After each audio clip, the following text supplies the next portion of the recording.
नमस्कार मंडळी, मी डॉक्टर संपदा तांबोळकर, बालरोगतज्ञ. बरेचदा आता आपण व्हिडिओज केलेत ना, त्यावेळेस मला बरेचदा कॉमेंट्समध्ये विचारलं गेलं की कांजिण्यांबद्दल काही माहिती देता येईल का, किंवा गोवरबद्दल काही माहिती देता येईल काय. कारण मी एक व्हिडिओ केला होता ना बाळांमधल्या पुरळ्या संबंधात, तर त्याच्यानुसार मला एक कल्पना आली की आपण ऋतूंप्रमाणे किंवा आता उन्हाळा येणार आहे किंवा आता वसंत ऋतू आहे, तर कुठले कुठले आजार आपल्याला बाळांना होऊ शकतात, म्हणजे आपण त्याच्यासाठी साधारण तयारी काय करायची, त्या अनुषंगाने आपण हा व्हिडिओ करूया. आणि अर्थातच आता वसंत ऋतूचं आगमन झालं, परीक्षांचे दिवस आले की सगळ्यात महत्त्वाचा आणि मोठा भेडसावणारा प्रश्न असतो तो मुलांना होणारा ताप आणि कांजिण्यांचा. तर मंडळी, आज आपण कांजिण्यांबद्दल बोलू. तर अर्थात होतं काय की एक साधारण 6-7 महिन्यानंतरच्या मुलांना आधी होऊ शकतात का, तर हो, नक्कीच आधी होऊ शकतात. पण कसं असतं की साधारण 5-6 महिन्यापर्यंत मुलं शक्यतो आईजवळ असतो किंवा घरातल्या घरातच असं फार फिरत नसतात.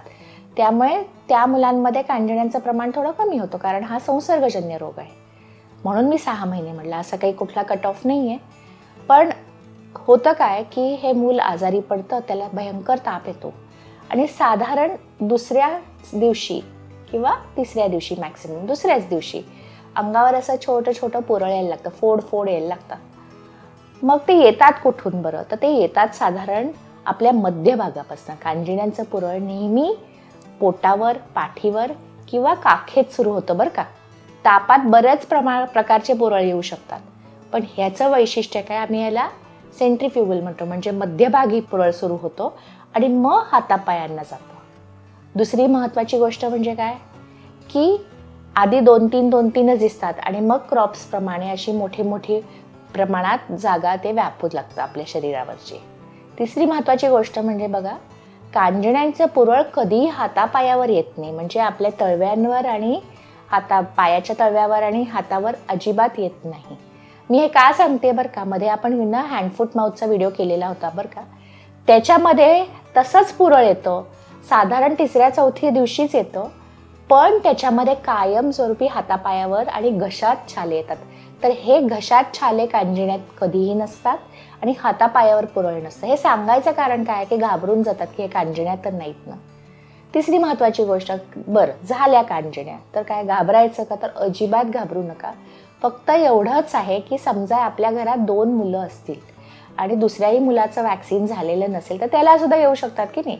तर मग पहिल्या त्या मुलाला कांजिण्या दिसल्यापासून 3 दिवसाच्या आत जर तुम्ही दुसऱ्या मुलांना वॅक्सिन दिलं, तर 70 ते 80% वेळा त्या मुलांना कांजिण्यांपासून प्रतिबंध होऊ शकतो. हे सांगायचं कारण काय की बरेचदा असं आपल्याला वाटतं की कशाला द्यायचं वॅक्सिन, म्हणजे घरात 2-2 आजारी मुलं आणि प्रचंड खाज येते, प्रचंड ताप येतो आणि मग ते सगळंच घर थोडं डिस्टर्ब होतं आणि तेवढ्यात नेमकी परीक्षा असते आणि त्या परीक्षांच्या सीझनमध्ये ते मुलांना शाळेत पाठवता येत नाही, परीक्षा बुडते आणि एकूणच मनस्ताप होतो.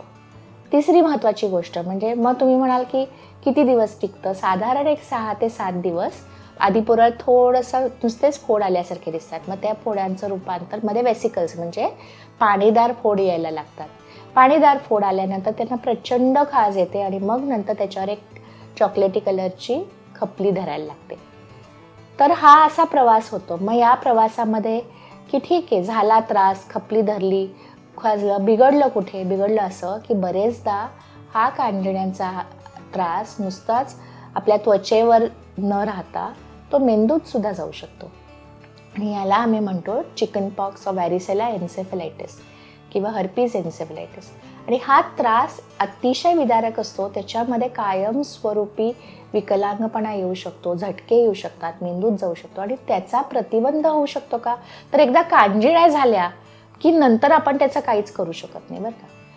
तिसरी महत्त्वाची गोष्ट की त्याच्यामुळे आपण त्यांना वॅक्सिन देऊन तो होऊच नाही आहे, म्हणजे तो मेंदूत जाणार नाही, याच्याकडे आपण थोडं लक्ष द्यायला पाहिजे. आणि चौथी सगळ्यात महत्त्वाची गोष्ट, पुढे जाऊन तुमचं थोडं वय झालं, कधी डायबिटीज झाला, तर मागे तुम्हाला लहानपणी कांजिण्या होऊन गेलेल्या असतील किंवा कांजिण्यांच्या पेशंटच्या संपर्कात तुम्ही आलात, तर तुम्हाला नागिण देखील होऊ शकते. तर नागिणीचं सगळ्यात मोठं कारण म्हणजे तुम्हाला लहानपणी झालेल्या कांजिण्या. तर त्या लहानपणी होऊनच दिल्या नाहीत वॅक्सिन देऊन, तर आपल्याला पुढचे होणारे त्रास सहजच आपण टाळू शकतो. तर हा झाला कांजिण्यांचा. म्हणजे काय काय होऊ शकतं की ताप येतो, अंगावर पुरळ येतो, ते प्रचंड प्रमाणात खासतं. मग आता आपण थोडंसं घरगुती उपायांकडे जाऊ. अर्थातच तुम्ही डॉक्टरांकडे जाणार, डॉक्टर तुम्हाला औषध देणार. तर सगळ्यात मोठा घरगुती उपाय म्हणजे काय, की असं म्हणलं जातं की तुम्ही त्यांना आता 7 दिवस आंघोळ घालू नका. तर नाही, तर त्यांचं शरीर स्वच्छ ठेवणं, त्यांना आंघोळ घालणं गरजेचं आहे. कारण त्याच्यावरती सेकंडरी इन्फेक्शन झालं तर तो अजून एक डोकेदुखीचा भाग होऊ शकतो. त्यामुळे त्यांना आंघोळ जरूर घाला. काही लोक म्हणतात लिंबाचा पाला करून त्याच्यामध्ये पाण्यात घालून घालायला हरकत नाही. हरकत काहीच नाही.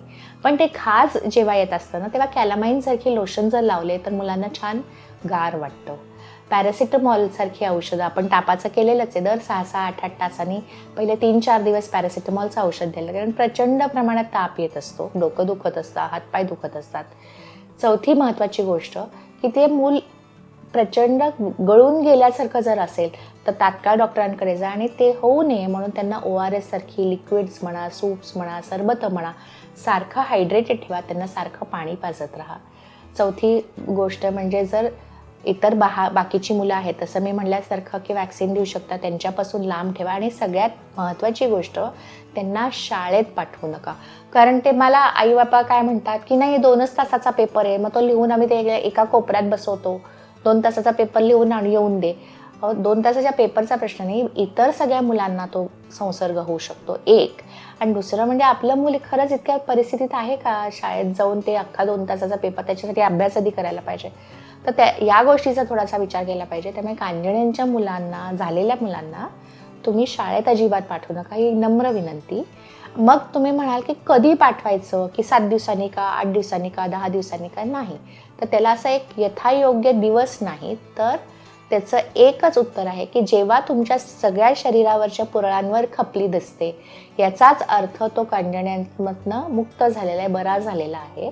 मग ते खपली दिसल्यावर आपल्याला ते जास्त प्रकर्षाने जाणवतं, तर नाही, तर खपली धरली याचा अर्थ तो बरा झालाय आणि त्याचा इतर मुलांना किंवा इतर घरातल्या लोकांना अजिबात संसर्ग पॉसिबल नाही. त्यामुळे खपली दिल्यानंतर तुम्ही आरामात या मुलांना बाहेर काढू शकता, सगळ्यांमध्ये मिसळू शकता. घरात जर आजी आजोबा असतील, ज्यांना डायबिटीज असेल, ज्यांना मोठे आजार असतील, कोणाला कॅन्सर किमोथेरपी चालू असेल, तर तात्काळ या मुलांना त्यांच्यापासून लांब ठेवणं अतिशय आवश्यक आहे बरं का. कारण या लोकांना कांजिण्यांचा, आणि ते सुद्धा कॉम्प्लिकेटेड कांजिण्यांचा, झॉस्टरसारख्या इन्फेक्शनचा प्रचंड प्रमाणात त्रास होऊ शकतो. त्यामुळे खूप वयस्कर आजी आजोबा, डायबिटिक्स, ज्यांना कॅन्सर किमोथेरपी चालू आहे, या लोकांपासून या मुलांना अजिबात जवळ जाऊन देऊ नये. प्रचंड प्रमाणात त्रास होऊ शकतो या कारणास्तव. मग आता प्रतिबंध कसायचं करायचा, तर एक वॅक्सिनचा व्हिडिओ मी केला होता. अर्थात मी त्याच्यात सगळेच वॅक्सिन सांगितले होते नाही का. पण कांजिण्यांच्या बाबतीत सांगितलं झालं तर साधारण 1 वर्षाच्या वयानंतर, साधारण 15व्या महिन्यात आपल्याकडे हे वॅक्सिन देतात. 2 वॅक्सिन्स असतात की त्या दोन्हीमध्ये एक 8 आठवडे म्हणजे 2 महिन्याचं अंतर असावं. आणि 2 वॅक्सिन घेतल्यावर बऱ्याच प्रमाणात हा त्रास होत नाही. बरेचदा काय होतं, एक वॅक्सिन घेतलं जातं, नंतरचं वॅक्सिन बूस्टर राहिलं जातं आणि मग बूस्टर राहिल्यामुळे परत कांजिण्या होऊ शकतात. अर्थात त्याचं प्रमाण आणि त्याचं जी सिव्हिअरिटी ती कमी असते, पण 2 वॅक्सिन घेणं अनिवार्य. म्हणजे मग पुढे जाऊन आपल्याला नागिणीपासून प्रतिबंध करता येतो आणि कॉम्प्लिकेशन्सपासून थांबवता येतं. तर हे असे काही कांजिण्यांचे प्रतिबंधात्मक उपाय. घाबरून जाऊ नका, त्याला सारखं हायड्रेटेड ठेवा, कॅलामाईनसारखे लोशन लावा, डॉक्टरांचा सल्ला घ्या, त्यांच्याकडनं औषधं घ्या आणि अर्थातच आपल्या बाळांना हेल्दी ठेवा. असेच काही तुम्हाला अजून आजारांबद्दल माहिती हवी असेल तर मला कॉमेंट्समध्ये अवश्य कळवा. हा व्हिडिओ तुम्हाला आवडला असल्यास लाईक करा, शेअर करा, सबस्क्राईब करा. धन्यवाद.